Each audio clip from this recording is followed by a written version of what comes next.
ବର୍ତ୍ତମାନ ଆୟତ ଚିତ୍ର ଅଙ୍କନ କରିବା କିପରି?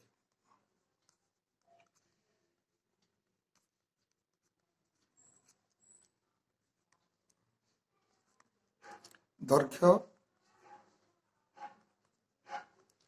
8 ସେମି,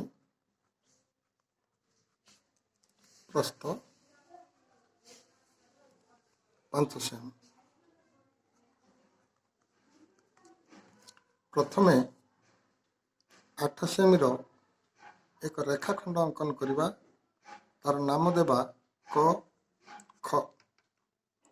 କ ବିନ୍ଦୁରେ ପ୍ରୋଟ୍ରାକ୍ଟରର କେନ୍ଦ୍ର ବିନ୍ଦୁ ରଖି 90 ଡିଗ୍ରୀ କୋଣ ଅଙ୍କନ କରିବା। ଖ ବିନ୍ଦୁରେ ପ୍ରୋଟ୍ରାକ୍ଟର ରଖି ଏଠି ମଧ୍ୟ 90 ଡିଗ୍ରୀର ଏକ ରେଖାଖଣ୍ଡ ଅଙ୍କନ କରିବା। এইটা ହେଲା ଆମର 8 ସେମି। ଆମର ପ୍ରସ୍ଥ ହେଉଛି 5 ସେମି। ଏଠି ସ୍କେଲ ରଖି 5 ସେମିରେ ବିନ୍ଦୁ ଦେବା ଏବଂ ଏଠି ମଧ୍ୟ ସ୍କେଲ ରଖି 5 ସେମିର ଏକ ବିନ୍ଦୁ ଦେବା। ଉଭୟକୁ ଯୋଗ କରିବା।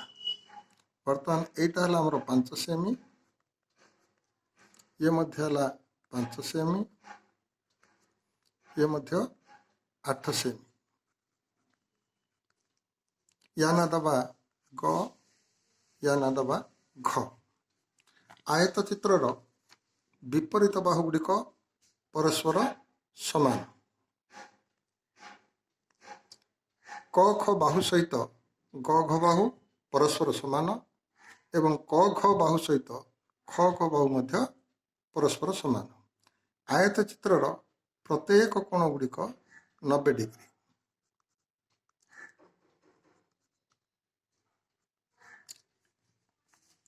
ଏହାର ଆମେ ଦେଖିବା କ ଖ ବାହୁର ଦୈର୍ଘ୍ୟ,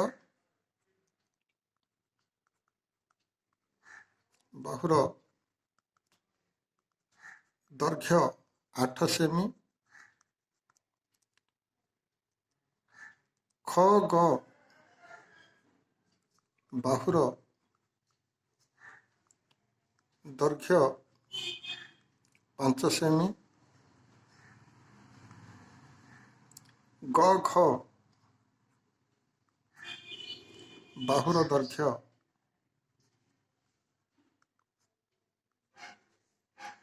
8 ସେମି ଏବଂ କ ଘ ବାହୁର ଦୈର୍ଘ୍ୟ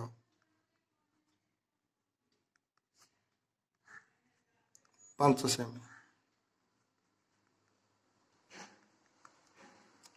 କ ଖର ବିପରୀତ ବାହୁ ହେଲା ଗ ଘ। ଇଏ 8 ସେମି 8 ସେମି ପରସ୍ପର ସମାନ ଏବଂ କ ଘର ବିପରୀତ ବାହୁ ହେଉଛି ଖ ଗ।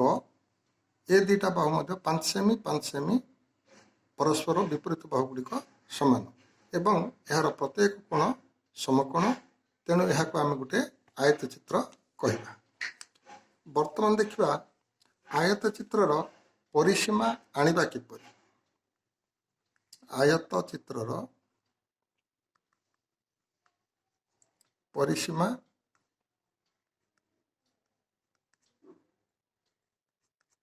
ଜାଣିବା କିପରି।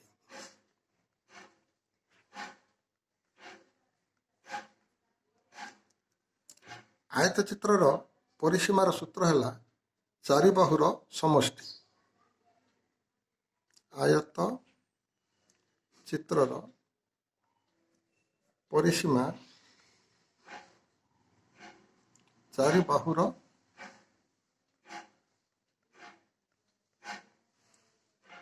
ସମଷ୍ଟି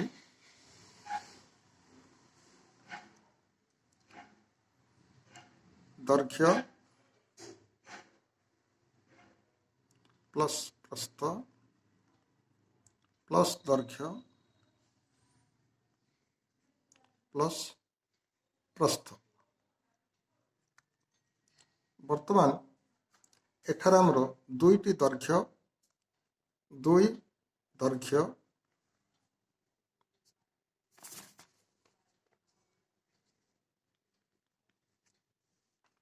प्लस दीटा प्रस्थ रही प्लस 2 प्रस्थ ये दैर्घ्य 2 अच्छी प्रस्तर 2 अच्छी 2 को जदि आम साधारण कॉमन भाव नहीं जावा दैर्घ्य प्लस प्रस्थ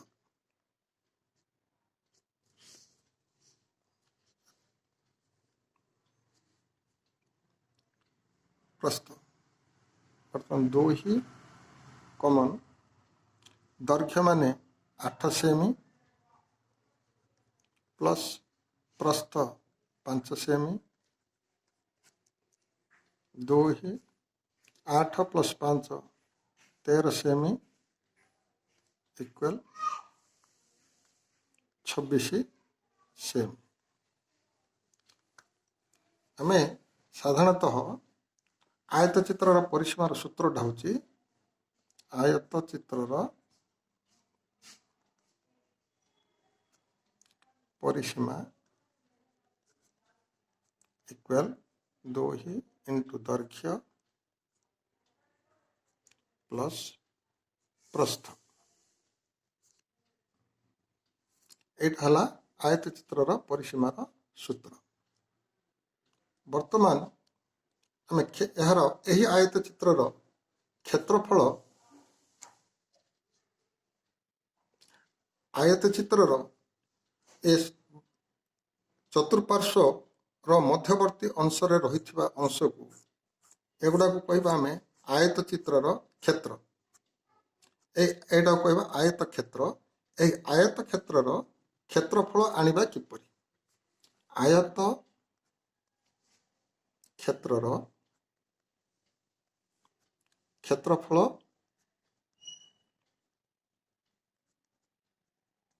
जानिबा किपरि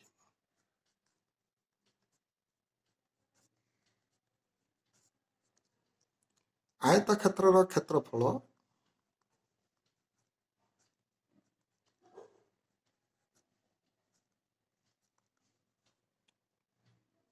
आयत क्षेत्र क्षेत्रफल तार सूत्र है दैर्घ्य गुणन प्रस्थ दैर्घ्य गुणन प्रस्थ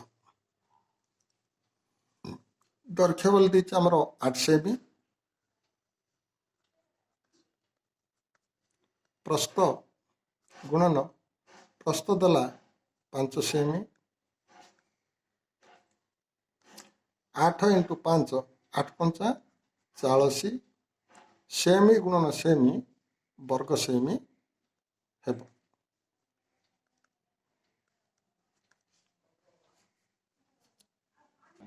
धन्यवाद।